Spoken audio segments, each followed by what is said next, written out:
Hi, I'm Paul Duchesne. Welcome to Mama Paul in the Kitchen. Today is Wednesday, June the 30th, 2021, and the 4th of July weekend will be starting any second right now. When we started this whole series, I started talking about the different kind of dietary regimens and food things I've looked at over the years. And we started with macrobiotics and we wound up with raw food, and in between that I did the Mediterranean or California cuisine, along with the food combining. I'm not going to get real specific about everything right now. I'm just going to go back to stage one. And stage one in this whole process is that I do this fruit salad first thing in the morning for breakfast. The fruit salad gives you this burst of enzymes and it helps flush your system out. So you'll find if you start doing this, you have that fruit in the morning. Now don't have fruit and granola, not fruit and yogurt, not fruit and anything, just fruit, all the fruit. And the point is, different food constituencies have different digestive properties. Now, fruit will digest within about an hour. Proteins take about 2 hours. Carbohydrates take about 2 hours. If you combine the protein and the carbohydrate, then they're antithetical to each other, the digestive enzymes, and you wind up spending 4 hours digesting food. So the idea behind the separation of the protein and the carbohydrates is to accelerate the digestion process so that you utilize the food better and you're not spending as much energy repeating what's already been done. With the fruit salad to start the day, that sort of gets your whole system going, gives you that burst of enzymes, and keeps things flushing out. Now, if you do this for a couple of days, you'll notice pretty quickly how things are eliminating. And elimination is, when you get down to it, it's one of the main keys to staying healthy is eliminating a lot of the toxins that you're taking in one way or another. Now, the fruit that I use is a little bit different than the fruit you might use.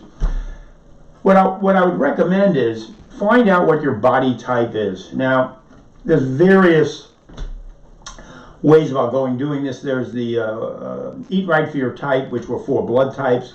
The macrobiotics sort of split into 4 groups, and mostly the wiry, skinny people like myself did really well, whereas the plumper, heavier people didn't do so well. So the diet was really aimed for that group. Within Ayurvedics, you break down to 3 body types. They call them the Pitta, the Vata, and the Kapha. Now, I was immediately identified by a Ayurvedic practitioner as a Pitta type. If you go to this website, there's a really interesting website you can go to, and there's 2 I'll recommend. The one website I went was the Art of Living Retreat Center. And what I put in was, I Googled Ayurvedic and body types. And that's what you're interested in. You want to find out what your body type is.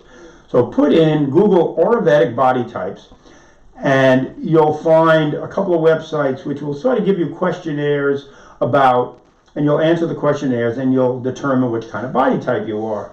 Now let me give you an example. I'm a Pitta.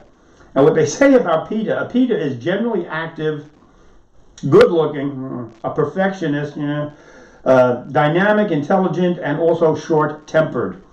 Yeah, I can fly off a little bit quickly.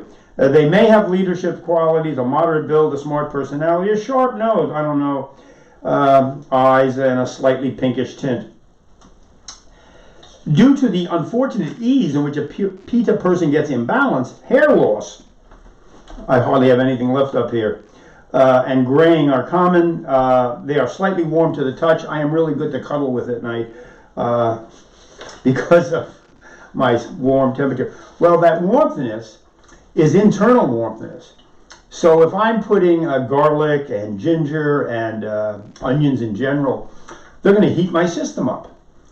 Now, when this practitioner pointed out that I was a Pitta, I looked these things up and I realized, wow, a day without garlic is a day without sunshine for me. So I eliminated the garlic, I eliminated the hot foods and the onions, and I switched over to cooler vegetables. That's a Pitta type. The Vata type is a Vata patient will be very thin. So a Vata will be very thin, way more talkative. You couldn't get much more talkative than me. Restless, I'm very restless.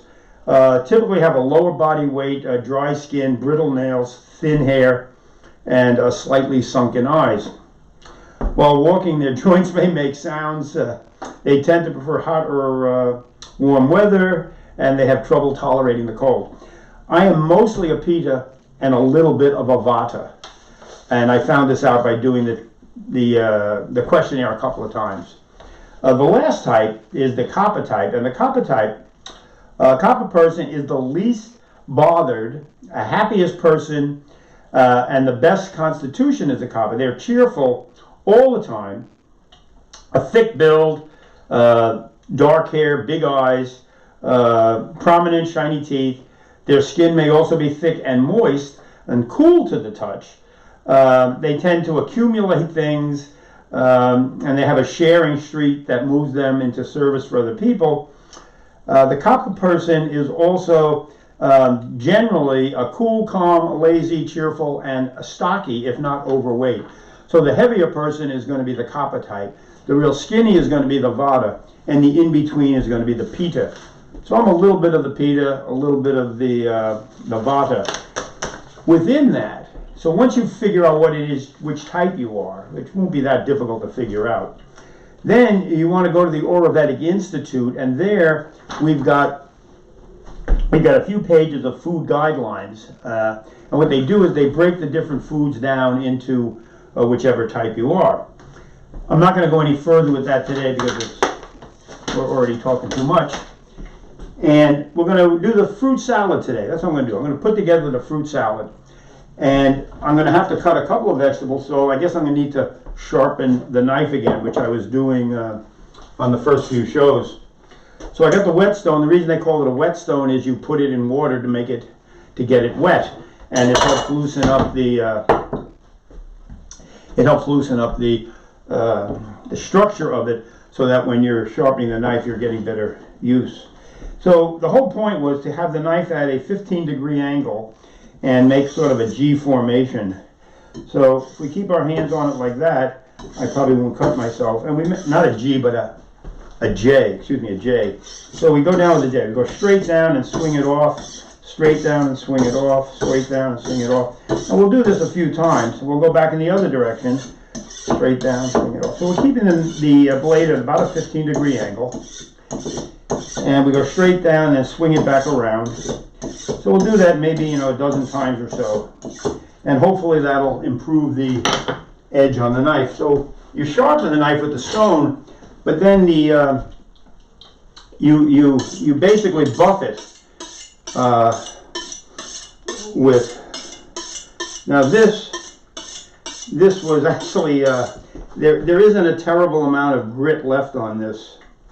There's a little bit of grit towards the top, a little bit of grit towards the bottom.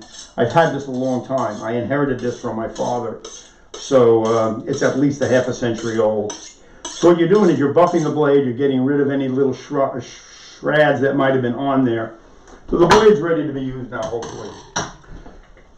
Now it's summertime and the cherries came out.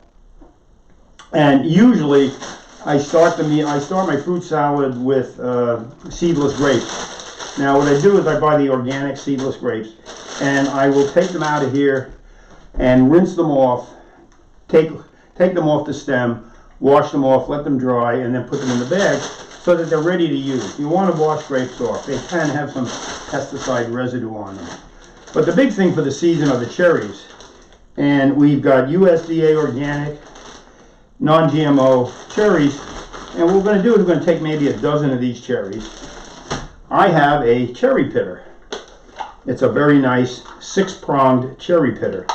1, 2, 3, 4, 5, 6. So I got 6 holes, blades here. So what we do is we'll put a half a dozen cherries in here and give it a little whack. I'm going to make a real banging noise here. And I might do it twice. Now, no matter what you do with cherries, I have noticed you almost never get all the pits out of them. I've made cherries a few years in a row now, and I've even made a sort of a cherry preserve over the years. And I've dealt with an entire flat of cherries. And I pitted them, And what I'm going to do after I pit them is I'm literally going to cut them in half with a knife and visibly look at every one of them. Boom. I'll give it a second shot. Okay, so we've got 12 cherries here. That should be enough to get going. And like I said, we're going to have to cut them in half. So most of the pits are here, but inevitably, you wind up with a pit in them. I've been doing this. You think you've got them all, and for some reason, oops, there's one right there. So you always wind up with a couple of pits in them. So I'll take the stems off first, and then we'll get rid of the pits and continue with the half cutting. So the price of cherries is interesting. When the cherries first came out, the first batch came out the end of May, before June, and they were almost $13 a pound. And I bought a pound of them, and they were absolutely delicious. But I knew the price was going to come down, and it did. And within 2 weeks, the price came down to $10, and now they're $9 and change right now.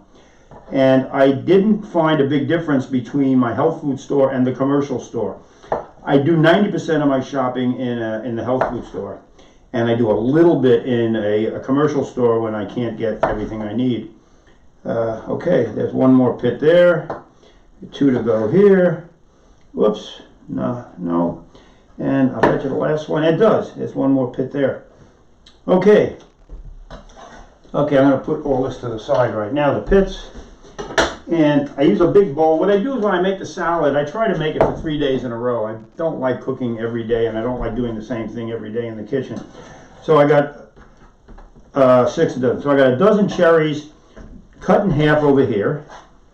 And we'll put in, maybe about an equal amount of the grapes. Equal amount of grapes. Yeah, maybe 2 handfuls of grapes. Yeah, a little bit more. 2 handfuls of grapes. Now, that's the base over here. Now, usually what I go into are, I like to use blueberries. I use a lot of blueberries. So I use blueberries, raspberries, boysenberries, but the peaches are out right now. So I've also got peaches and nectarines and plums, and these have been getting ripe here for a few days. And the main reason I sharpened the knife was because of the peach.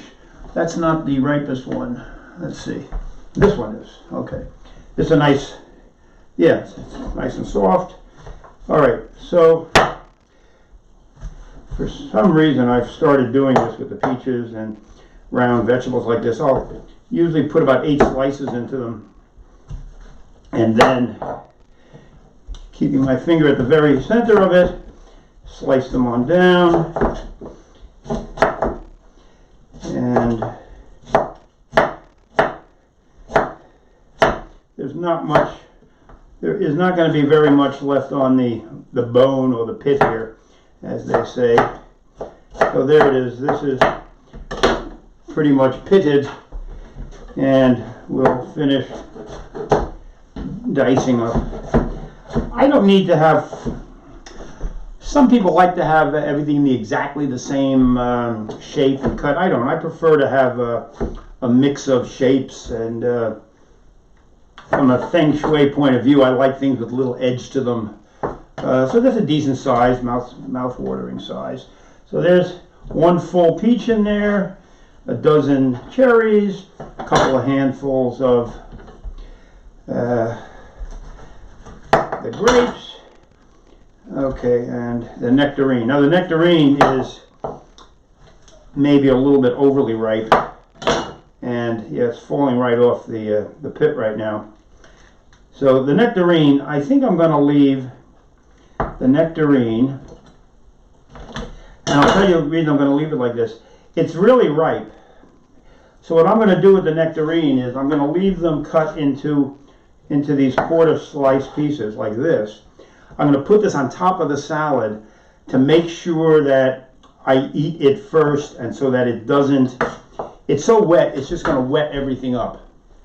And I don't want the rest of the salad getting that wet. So I'm going to hold this off to the side. The plum is just perfect. So let's do the same thing here. We go down one side, down the other side, make quarters out of it. Okay, whoa, one piece got on the iPad over there. And here we go. This is a little bit wet also, but it's not ripe like it's not as ripe as the nectarine was. Okay, there's the plum. You know, I think it is wet enough that I'm going to leave it.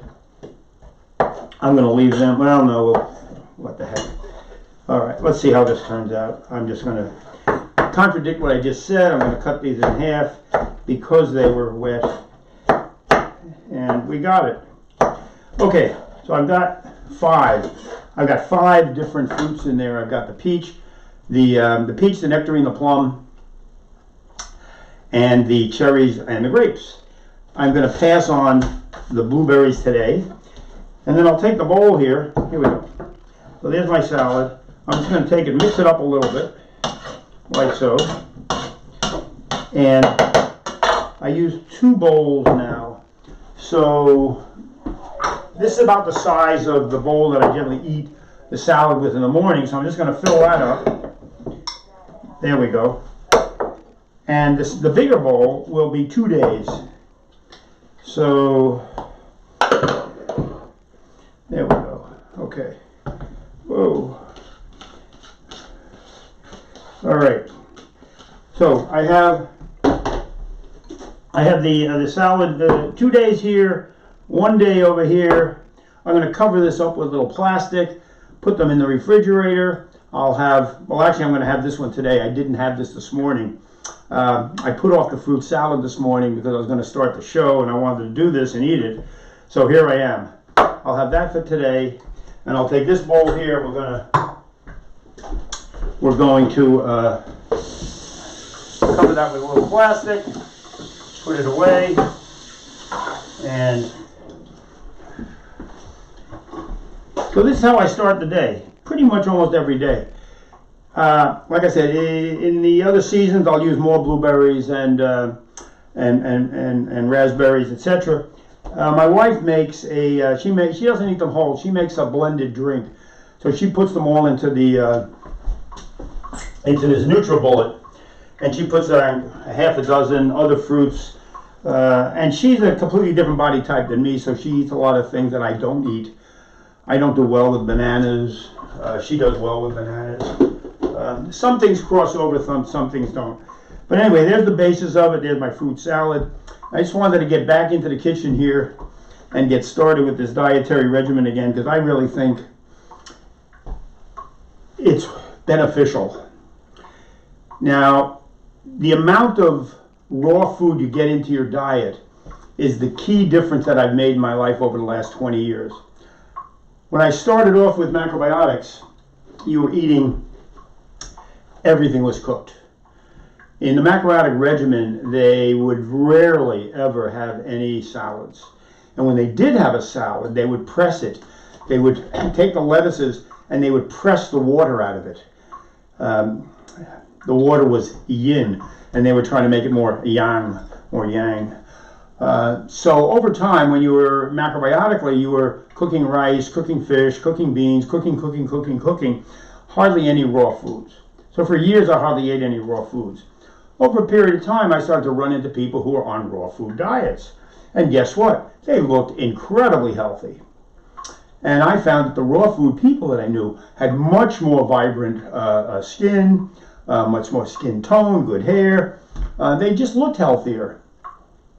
And so I started to look into this a little bit more. And it came up with the dietary, right, Rawsome. Well, the Rawsome diet and natural therapies for emphysema, and this was really the regimen that I got into, is the raw book, that recommended gradually increasing the amount of raw foods in your diet. So I was, maybe 5 or 10%. Now I'm probably maybe 20, 30%. So I'm not trying to go 100% anything. I'm just trying to find a balance that works. And for me, the fruit salad, I found it really refreshing, invigorating. It gives me a lot of energy, and like I said, keeps things flushing. So we're going to leave it right there, and next week I'm going to get back and put the salad together. So next week I'll go back to the green salad with the hard vegetables and the sprinkle I put on top.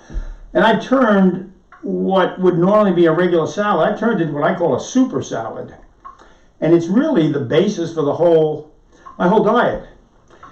And by altering the amount of salad that I have with the meal, for instance, say I wanted to have a hot dog for the night. And I've got an organic hot dog, an organic roll, organic sauerkraut, yada yada, really good high quality ingredients. Food combining, I just, boom, threw out the window. I'm having a hot dog on a roll. But what am I going to put on the plate? I'm going to put a big salad on the plate. So I'm keeping that salad into the mix.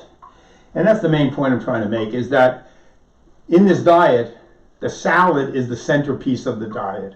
So we got the fruit salad to start the day with, and then the secondary salad later in the day. That's it for today. Peace, patience, and persistence, and we'll see you soon.